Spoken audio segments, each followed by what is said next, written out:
pega as Escrituras, é o momento mais importante do programa, o momento em que nós estudamos, conferenciamos a palavra do nosso Deus, ou aquilo que Deus deixou registrado para nós por meio dos seus servos. Nosso tema hoje é Jesus Salvador. Antes eu quero trazer aqui um pensamento. Vivemos numa época de tolerância, em que proteger sentimentos é muito mais valorizado do que proclamar a verdade. Infelizmente as pessoas preferem, eu sei que é certo, mas não vou falar não, porque se falar alguém vai ficar triste, né? E aí acaba não dizendo a verdade. O nosso tema é Jesus Salvador. O objetivo desse estudo é deixar claro pelas Escrituras que Deus enviou Jesus para salvar o mundo, Deus não desistiu do Éden, o plano dele ainda é o mesmo. Deus quer restaurar o Éden na terra. Nesse estudo, então, nós vamos ter a oportunidade de conhecer os planos de Deus para a terra, de forma resumida, mas sim. Que Deus, o Senhor, te abençoe em nome de Jesus. Infelizmente, hoje, a crença de que as pessoas vão para os céus e que a terra vai pegar fogo e que as pessoas vão todas para o céu faz com que as pessoas não consigam ler e entender as Escrituras da forma como ela é. Nosso irmão João escreveu no capítulo 3, versículo 16 do Evangelho, ele escreveu assim: porque Deus amou o mundo de tal maneira que deu seu Filho unigênito para que todo aquele que nele crê não pereça, mas tenha a vida eterna. Amém? Graças a Deus. João 3,16, por quê? Por quê? Porque é a maior explicação. Deus, o maior ser, amou, o maior mandamento, o amor, amou ao mundo. O maior alvo de Deus, do amor de Deus, é o mundo, de tal, a maior intensidade, que deu, essa é a maior dádiva, que deu a maior dádiva, né?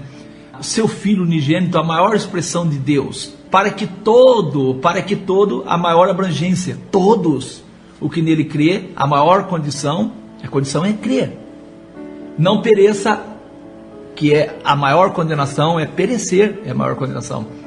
Mas tenha, que é a maior conquista que você pode ter, a vida eterna, que é a nossa maior esperança. Graças a Deus, Deus amou o mundo de tal maneira que enviou seu Filho unigênito para que todo aquele que nele crê não pereça, mas tenha a vida eterna. João 3, versículo 18, quem crê nele, em Jesus, não é condenado, mas quem não crê já está condenado, porquanto não crê no nome do unigênito Filho de Deus. E o versículo 17 diz assim: porque Deus enviou seu Filho ao mundo, não para que condenasse o mundo, não para que condenasse o mundo, mas para que o mundo fosse salvo por ele. Meu amigo, quando as Escrituras falam em ser salvo e salvação, a que ela está se referindo? Está referindo ao que? Você já parou para pensar isso? Lá em Romanos 6, no versículo 23, diz... Nosso irmão Paulo, escrevendo aos Romanos, no capítulo 6, versículo 23, ele diz: porque o salário do pecado é o quê? A morte. Mas o dom gratuito de Deus, é a vida eterna por Cristo Jesus, nosso Senhor. Salvação, então, é ser livre do quê, meu amigo? Do pecado. E como ser livre do pecado? Como ser livre do pecado? Sabe o que está escrito lá em Mateus 1:21? E dará à luz um filho, e chamará o seu nome Jesus, porque ele, Jesus, salvará o seu povo dos seus pecados. Nós então podemos dizer que salvação é ser livre do pecado. E como ser livre do pecado? A salvação, meu amigo, que as Escrituras apresentam, não tem relação nenhuma com ir ao céu, como também a perdição apresentada nas Escrituras não tem relação nenhuma com o inferno da mitologia grega. Nosso irmão Marcos, no seu Evangelho, no capítulo 16, versículo 15, Marcos 16 e 15, ele traz as palavras de Jesus. Jesus disse: ide por todo mundo, pregai o Evangelho a toda criatura precisa de ouvir o Evangelho. E o versículo 16 diz: quem crer e for batizado será salvo, mas quem não crer será condenado. É uma condição para a salvação, aceitar que Jesus é o seu Salvador. Há uma condição, a condição é crer no Evangelho, ser batizado. E para a salvação, então, é essencial crer no Evangelho, pois o mesmo Evangelho apresenta com clareza qual é a esperança dos que creem neste Evangelho das Escrituras. Para a salvação é essencial crer no Evangelho, pois o mesmo apresenta com clareza, o Evangelho apresenta com clareza qual é a esperança dos que creem em Jesus. Amém? Marcos 1, versículo 14 e 15. Depois que João foi entregue à prisão, veio Jesus para a Galileia, pregando o evangelho do reino e dizendo: o tempo está cumprido e o reino de Deus está próximo. Arrependei-vos e crede no evangelho. Crede no evangelho. Infelizmente, meu amigo, infelizmente, a grande maioria dos crentes nem sabe o que é o reino de Deus. Nem sabe o que é o reino de Deus. O evangelho apresenta para nós o Salvador.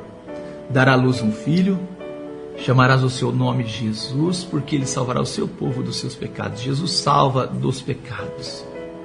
Romanos 10 e 13, nosso irmão Paulo escrevendo aos Romanos, no capítulo 10, versículo 13, porque todo aquele que invocar o nome do Senhor será salvo. O Evangelho ensina, então, a invocação do nome de Jesus para a salvação. Os crentes não têm dúvidas disso. Só que no momento mais importante, não fazem a invocação do nome de Jesus. E é necessário invocar o nome de Jesus para ser salvo. Eu pergunto para você, meu amigo, no seu batismo foi invocado o nome de Jesus? E como Jesus pode livrar o homem do pecado? Vamos ver? Como Jesus pode livrar o homem do pecado? Falando de Jesus, nosso irmão Pedro disse, olha o que nosso irmão Pedro disse em Atos 4, versículo 11 e 12. Ele, falando de Jesus, é a pedra que foi rejeitada por vós, os edificadores, a qual foi posta por cabeça de esquina. E Pedro continua no versículo 12. E em nenhum outro há salvação, porque também debaixo do céu, nenhum outro nome há dado entre os homens pelo qual devamos ser salvos. Nós estamos falando de Jesus Salvador e como Jesus salva. Então nesse texto é claro que a salvação está no nome de Jesus.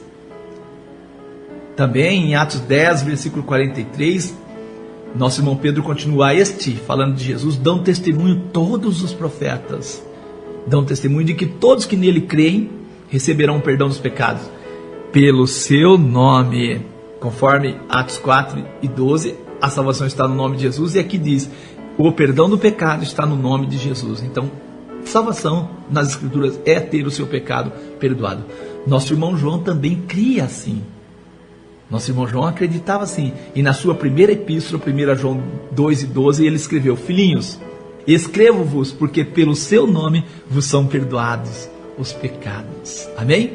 Nosso irmão Paulo também acreditava que para a salvação é preciso a invocação do nome de Jesus. Atos 22 e 16. E agora, por que te detens?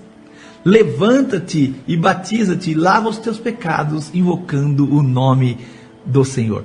Paulo invocou o nome de Jesus no batismo dele. Infelizmente, é muito triste ver os homens invocando o nome de Jesus para ganharem dinheiro, pois o nome de Jesus é invocado para tudo, menos para o perdão de pecados. Os homens invocam o nome de Jesus para a vitória e a vitória do dinheiro, né? Jesus é Salvador e salva dos pecados, salva por meio da invocação do seu nome. Não podemos esquecer que o salário do pecado é a morte, conforme está escrito em Romanos 6, 23. Sabendo então da importância da invocação do nome de Jesus para a salvação, nós vamos encontrar em todas as Escrituras a prática do batismo no nome do Salvador, que é Jesus. Os apóstolos de Jesus assim faziam o batismo. Atos 2, versículo 37 e 38, e ouvindo eles isto, as pessoas que ouviram a pregação do nosso irmão Pedro, compungiram-se em seu coração e perguntaram a Pedro e aos demais apóstolos. A pergunta foi dirigida a Pedro e aos demais apóstolos: que faremos, homens, irmãos? Que faremos? E disse-lhes Pedro: arrependei-vos e cada um de vós seja batizado em nome do Pai, do Filho... estou lendo errado. Arrependei-vos e cada um de vós seja batizado em nome de Jesus Cristo. Em nome de Jesus Cristo. Para quê? Para perdão dos pecados. E recebereis o dom do Espírito Santo. Amém? Eu pergunto para você nesse momento, o que você entende ao ler este versículo? Nós já lemos, porque Deus amou o mundo de tal maneira. Deus amou. Que deu seu Filho unigênito para que todo aquele que nele crê não pereça, mas tenha vida eterna. Deus enviou Jesus para Salvador. Mas como Jesus salva dos pecados, nós já vimos como. Por meio da invocação do nome. Está claro para nós que Deus ama o mundo. O mundo é a criação de quem? De Deus. Você sabia que ao terminar a criação do mundo, Deus olhou e viu que o mundo era muito bom? Está escrito isso em Gênesis 1, versículo 31. Deus olhou e viu que tudo era bom. Tem gente que diz: Ah, mas a Bíblia manda não amar o mundo, nem o que no mundo há. Sim, a Bíblia manda, né? O mundo que Deus criou você pode amar. Quando a Bíblia fala o mundo, ela fala do mundo governado pelo diabo, as coisas que o inimigo colocou. Se Deus amou o mundo, por que eu não posso amar? Claro que eu posso. Você sabe o motivo da dificuldade, meu amigo, dos crentes, na sua grande maioria? Eles desejam ir ao céu. Eles acreditam no fim do mundo. É isso que eles acreditam. Então isso dificulta eles acreditar que Deus de fato amou o mundo. Infelizmente, por ler o Evangelho com a ótica, com a visão platônica, eles têm essa dificuldade. Com que propósito, então, Jesus foi enviado ao mundo? João 3,17. Porque Deus enviou seu Filho ao mundo, não para que condenasse o mundo, mas para que o mundo fosse salvo por ele. João 3,17. Eu já vi muitos pregadores dizendo assim: ah, se você não aceitar Jesus, Deus vai lançar você no inferno, você vai ser condenado, porque não sei o quê. Não é nada disso. Quem lançou o homem na perdição e fez tudo que não prestava foi o próprio Adão. Nós somos descendentes de Adão. Agora, Deus enviou Jesus para salvar. Deus não enviou Jesus para condenar o mundo, mas para que o mundo fosse salvo por ele. Você já viu, salvação é receber o perdão dos seus pecados. Uma coisa, meu amigo, eu quero dizer para você, está claro, não foi para condenar. O mundo precisa de um Salvador, e Deus enviou Jesus como Salvador. Nosso irmão João, no seu Evangelho, João 12:47, ele diz assim: se alguém ouvir, ele traz as palavras de Jesus, se alguém ouvir as minhas palavras, palavras de Jesus, e não crer, eu não julgo. Jesus fala, porque eu, Jesus diz, eu não vim para julgar o mundo, mas para salvar o mundo. São palavras de Jesus dizendo que ele veio para salvar o mundo. Nosso irmão João, ainda na sua primeira epístola, 1 João 3:8, ele diz assim: quem comete o pecado é do diabo. Por quê? Porque o diabo peca desde o princípio. E para isso o Filho de Deus se manifestou, para desfazer as obras do diabo. Para desfazer as obras do diabo. Jesus manifestou para desfazer as obras do diabo. Nosso irmão Pedro acreditava que Jesus de fato desfará toda a obra do diabo da terra. Nosso irmão Pedro deixa isso claro quando ele escreveu ali em Atos 3, versículo 19 ao 21.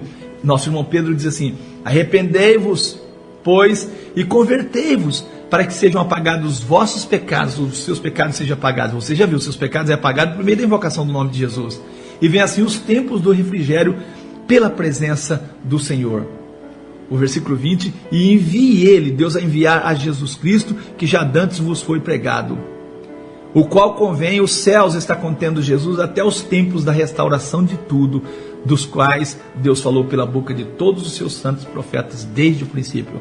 Então nosso irmão Pedro acreditava em Jesus como Salvador, acreditava que Jesus seria aquele que restauraria todas as coisas. Meu amigo, restaurar é diferente de criar, restaurar é diferente de reformar. Restaurar é devolver algo ao seu estado original. E o estado original que Deus vê e quer que o mundo volte é o Éden. É isto, restaurar é isso. Então nosso irmão Pedro deixava claro: eu não tenho dúvida que Jesus é o Salvador do mundo, eu não tenho dúvida. Entendo que para quem crê que vai para o céu é difícil crer nisso, crer que Jesus é o Salvador do mundo. Porque que sentido faz dizer que Jesus é o Salvador do mundo e vai pôr fogo no mundo? Também da mulher samaritana, quando ela foi lá à cidade, ela encontrou com o nosso Senhor Jesus, depois ela foi à cidade avisar as pessoas, e as pessoas diziam à mulher assim depois: ah, já não é pelo teu dito que nós cremos, porque nós mesmos temos ouvido e sabemos que este é verdadeiramente o Cristo Salvador do mundo. João 4:42. Eles foram porque a mulher tinha chamado a mulher samaritana, mas ao ver dizia: não, agora nós não cremos mais porque você está falando, nós temos visto. João 4:42. Nosso irmão João também escreveu na sua primeira epístola, 1 João 4:14, ele escreveu: e vimos, ele viu, e testificamos que o Pai enviou o seu Filho para Salvador do mundo. São diversos testemunhos de que Jesus é de fato o Salvador do mundo. E a Igreja de Deus prega este Evangelho poderoso e anuncia Jesus, o Salvador do mundo. A esperança do mundo, meu amigo, está nesta pessoa gloriosa, o nosso Senhor Jesus, que deu a sua vida por nós. E o perdão dos pecados é dependente da invocação do nome de Jesus. Vou repetir, nosso irmão João diz: vimos e testificamos que o Pai enviou seu Filho para Salvador do mundo. 1 João 4:14, ele escreveu: e vimos, ele viu, e testificamos que o Pai enviou seu Filho para Salvador do mundo. São diversos testemunhos de que Jesus é de fato o Salvador do mundo. E a Igreja de Deus prega esse evangelho poderoso e anuncia Jesus, o Salvador do mundo. A esperança do mundo, meu amigo, está nesta pessoa gloriosa, o nosso Senhor Jesus, que deu a sua vida por nós. E o perdão dos pecados é dependente da invocação do nome de Jesus. Vou repetir, nosso irmão João diz: vimos e testificamos que o Pai enviou seu Filho para Salvador do mundo. Infelizmente, a grande maioria dos crentes, infelizmente, a grande maioria dos crentes acredita, eu não sei se eu, vou dizer assim, eu não sei se eu creio que a grande maioria dos crentes, eu não sei se acredito que por falta de conhecimento, eu acredito que por falta de conhecimento, põe Jesus numa situação difícil diante de seu Pai. Você sabia disso? O evangelho pregado hoje coloca os profetas de Deus como mentirosos. A lei de Deus, segundo o evangelho de hoje, da maioria hoje, Jesus aboliu. Deus ama o mundo. Jesus na sua vida vai pôr fim ao mundo, ou Deus vai destruir o mundo. O sábado Deus disse ser o dia dele. Jesus aboliu e trocou pelo domingo. Dá para entender? Deus deu leis a respeito do que não é comida. E o evangelho da maioria diz: Jesus purificou tudo. É uma situação muito difícil. João 1:29. O João Batista, ele viu Jesus e diz, olha o que João diz: eis o Cordeiro de Deus que tira o pecado do mundo.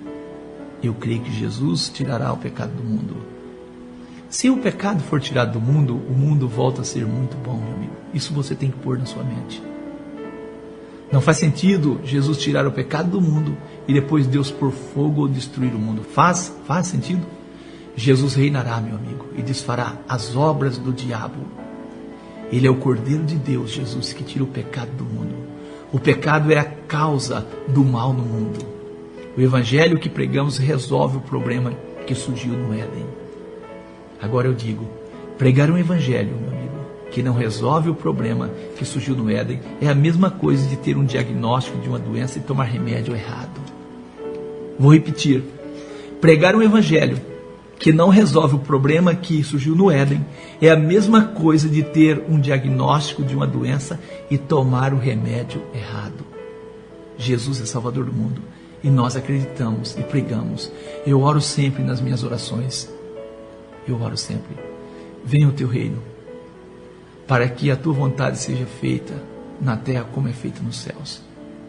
Mateus 6:10. Eu tenho certeza, meu amigo, que um dia na terra se fará a vontade de Deus. Eu tenho certeza que um dia na terra, um dia a paz reinará na terra. Eu tenho certeza que um dia tudo aquilo que nos causa tristeza, tudo aquilo que nos causa aflição, tudo aquilo que tira a nossa paz terá fim. Eu tenho certeza. Por isso eu anuncio esse evangelho. Eu não quero aqui ser melhor do que ninguém, mas uma coisa eu quero dizer para você: não posso ser falso ou mentiroso. Não posso testificar algo que as Escrituras não falam. Por isso peço a você a sua compreensão, a sua atenção, e quero que você confira sempre nas Escrituras.